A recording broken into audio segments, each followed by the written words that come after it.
ஆன்மீக உறவுகள் அனைவருக்கும் என் அன்பான வணக்கங்கள்.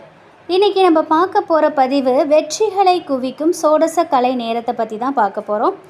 சோடச கலை நேரங்கிறது 5 நொடிகள் மட்டுமே வரக்கூடிய ஒரு அற்புதமான ஒரு சக்தி வாய்ந்த நேரம் அப்படின்னே சொல்லலாம். அமாவாசை மற்றும் பௌர்ணமி முடிந்த பிறகு அல்லது முடிவடைவதற்கு முன்னரோ வரும்.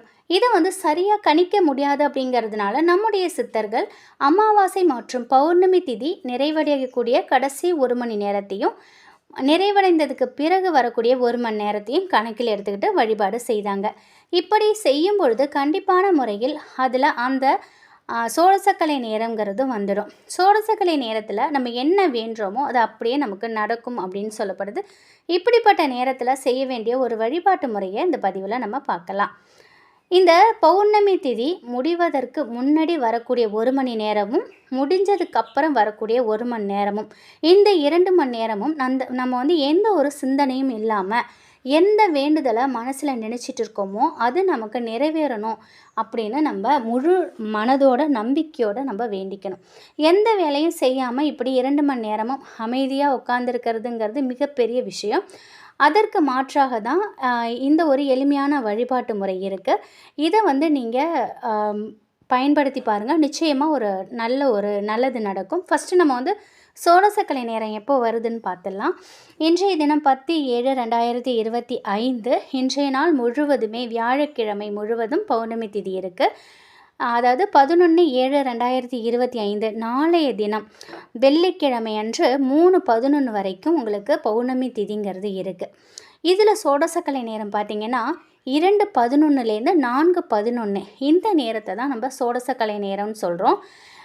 இதை எப்பொழுதுமே நீங்கள் நல்லா நினைவில் வச்சுக்கோங்க. அமாவாசையிலையும் வரும், பௌர்ணமிலையும் வரும். இதை கணக்கெடுத்துக்கிறதுங்கிறது ஈஸி. அமாவாசை பௌர்ணமினாக்கா அந்த திதி முடியறதுக்கு 1 மணி நேரத்துக்கு முன்பு, முடிஞ்சதுக்கு அப்புறம் வரக்கூடிய 1 மணி நேரம், ஆக மொத்தம் இந்த 2 மணி நேரம். இதை நீங்கள் ஞாபகமாக வச்சுருந்தாலே போதும்.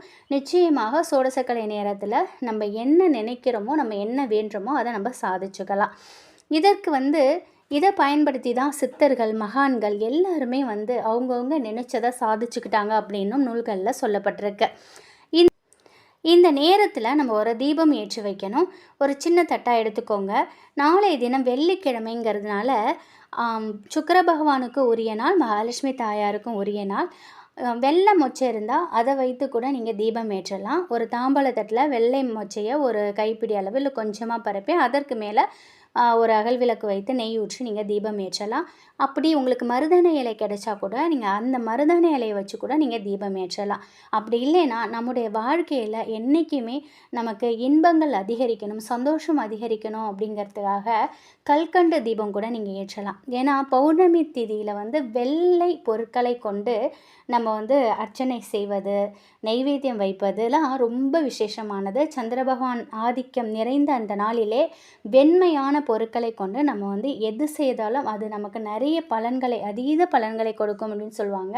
உங்ககிட்ட அந்த டைமல் கல்கண்டு இருந்தால் கூட அதை ஒரு கைப்பிடி அளவுக்கு வைத்து அதில் அகல் விளக்கு வைத்து நெய் ஊற்றி தீபம் ஏற்றுங்க. முடிந்தால் நெய் ஊற்றி தீபம் ஏற்றுங்க, இல்லைன்னா நல்லெண்ணெய் ஊற்றி கூட நீங்கள் தீபம் ஏற்றலாம். அடுத்ததான் ஒரு கிழியாத நல்ல நிலையில் இருக்கக்கூடிய பிரியாணி இலையை எடுத்துக்கோங்க. அதில் என்றும் வெற்றி எதிலும் வெற்றி அப்படின்னு எழுதணும். என்றும் வெற்றி எதிலும் வெற்றி இந்த வார்த்தையை எழுதின இந்த பிரியாணி இலையை தீபத்திற்கு முன்னாடி வச்சுருங்க. அந்த 2 மணி நேரம் தீபம் எரிஞ்சுக்கிட்டு இருக்கட்டும். அதுதான் ரொம்ப முக்கியமானது. அதே மாதிரி நம்ம எந்த வேலை செஞ்சாலும் நம்ம மனதிற்குள்ள வெற்றி, என்றும் வெற்றி எதிலும் வெற்றின்னு அப்படின்னு சொல்லிக்கிட்டே இருக்கலாம். ஏன்னா எல்லாராலையும் தியான நிலையில் உட்காந்து எல்லாராலையும் அந்த மனசை ஒருநிலைப்படுத்தி அந்த 2 மணி நேரமும் உட்காந்து பண்ணுவதுங்கிறது சாத்தியம் இல்லாதது. வாய்ப்பு இருக்கிறவங்க, எங்களால் முடியும்னு நினைக்கிறவங்க 2 மணி நேரத்தை நீங்கள் தியான நிலையில் இருந்து கூட நீங்கள் உங்களோட வழிபாட்டை செய்யலாம். அப்படி முடியாதவங்க நீங்கள் இந்த ஒரு வழிபாட்டை செய்யுங்க. இதுவும் ரொம்ப பவர்ஃபுல்லான ஒன்று. ஏன்னா இப்போது அதிகாலையில் பிரம்ம முகூர்த்தத்தில் இந்த சோடசக்கலை நேரம் வருது. எப்பொழுதும் இதே மாதிரி வரும்னு சொல்ல முடியாது இல்லையா? மாறி மாறி வரும். அதனால் அந்த நேரத்தில் நமக்கு ஒர்க்கிங் டேயாக இருக்கும், நம்ம வேலை செஞ்சிட்ருப்போம், இல்லை வேறு எங்கேயாவது அர்ஜென்ட்டாக நம்ம போயிட்டுருப்போம், இல்லை ஒரு முக்கியமான வேலையில் இருப்போம். அந்த நேரத்தில் நம்ம வந்து 2 மணி நேரத்தை தியானம் மாதிரி இருந்து நம்மளால் முடியாது. அப்படி இருக்கும் பொழுது தீபத்தை ஏற்றி வச்சு அந்த பிரியாணி இலையில எழுதிட்டு அதை வச்சுட்டு நம்ம ஆட்டோமேட்டிக்காக நம்ம அன்றாட வேலைகளை செஞ்சுக்கிட்டே மனசுக்குள்ளே இந்த ஒரு வார்த்தையை சொல்லிக்கிட்டே இருக்கலாம். ஒன்றுமே இல்லை, என்றும் வெற்றி எதிலும் வெற்றி, இந்த ஒரு வார்த்தையை தான் நீங்கள் சொல்லிக்கிட்டே இருக்கணும். 2 மணி நேரம் சொல்லி முடிச்சதுக்கப்புறம் இந்த பிரியாணி இலைய எடுத்து தீபத்தில் காட்டி எரிச்சிடலாம். அந்த சாம்பலை நீங்கள் ஊதி விட்ருங்க, இல்லைன்னா தண்ணியில் கரைச்சி ஊற்றிடலாம். இப்படி நம்ம 2 மணி நேரம் தொடர்ச்சி அந்த தீபத்தை ஏற்றி வைத்து இந்த வழிமுறையை பின்பற்றுறதுனால சொடசக்கலை நேரத்திலையும் நம்மை அறியாமலேயே நம்ம அந்த வாக்கியத்தை சொல்லிகிட்டு இருப்போம். அந்த 5 நொடிகள் நம்ம கூறிய அந்த வார்த்தைகள் நம்ம வாழ்க்கையில் அனைத்து விதமான வெற்றிகளை கொண்டு வந்து சேர்க்கும். அற்புதம் மிகுந்த சொடசக்கலை நேரத்தை பயன்படுத்தி பலரும் பல விதங்களில் வெற்றி அடைஞ்சாங்க. நாமும் இந்த எளிமையான வழிமுறையை பின்பற்றினோம் அப்படின்னா நிச்சயமாக நமக்கு வெற்றி கிடைக்கும். வெற்றிகளை குவிக்கக்கூடிய இந்த ஒரு வார்த்தையை மறந்துடாதீங்க. என்றும் வெற்றி எதிலையும் வெற்றி. ரொம்ப ரொம்ப எளிமையான இந்த ஒரு வார்த்தையை முழு நம்பிக்கையோட முழு மனதோடு செய்யுங்க. எதுவுமே நம்ம நம்பிக்கையோடு செய்தால் அதில் நமக்கு நல்ல பலன் கிடைக்கும். நம்பிக்கை இல்லாமல் எது செய்தாலும் நமக்கு அது வெற்றி அடையாது, தோல்வியில் தான் முடியும். அதனால் உங்கள் குலதெய்வத்தையும் மனதார நினச்சிக்கோங்க. முழு நம்பிக்கையோடு நீங்கள் இதை செய்யுங்க. கடின உழைப்போட உங்கள் முயற்சிகளோட இதையும் நீங்கள் செய்து பாருங்கள். நீங்கள் எடுக்கக்கூடிய அனைத்து முயற்சிகளையும் தடை இல்லாமல் உங்களுக்கு வெற்றிகள் மேலே வெற்றிகள் வந்து சேரும். பண வரவுங்கிறது அதிகரிக்கும். வாழ்க்கையில் சந்தோஷம் நிம்மதி அதிகரிக்கும். குடும்ப ஒற்றுமை மேலாகும். இப்படி நீங்கள் என்னத்துக்கெலாம் நினச்சிக்கிட்டு வென்றீங்களோ நிச்சயமாக நடக்கும். பலவிதமான கோரிக்கைகளை வைக்காமல் ஒரு கோரிக்கைகளை வைத்து முதல்ல நீங்கள் நினைக்கிறத சாதிச்சிடலாம். நிச்சயமாக இது உங்களுக்கு நல்ல பலனை கொடுக்கும்.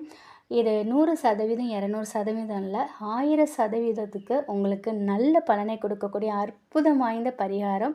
ரொம்ப ரொம்ப பவர்ஃபுல்லானது. அதுவும் வெள்ளிக்கிழமையில் பிரம்ம முகூர்த்தத்தில் வரக்கூடிய இந்த சோடசக்கலை நேரம். இதை வந்து தவற விடாதீங்க. கண்டிப்பாக இதை பின்பற்றி பாருங்கள், நல்ல பலன் உங்களுக்கு கிடைக்கும். மறுபடியும் சொல்லிடுறேன், 11/7/2025 வெள்ளிக்கிழமை அதிகாலை காலை 2:11லேருந்து 4:11 வரைக்கும் இந்த 2 மணி நேரத்தை சரியாக பயன்படுத்திக்கோங்க. அதில் 5 நொடி உங்களுக்கான வரம் நிச்சயமாக உங்களுக்கு கிடைக்கும். நம்பிக்கையோடு செய்து பாருங்கள், நல்ல பலன் கிடைக்கும். நன்றி.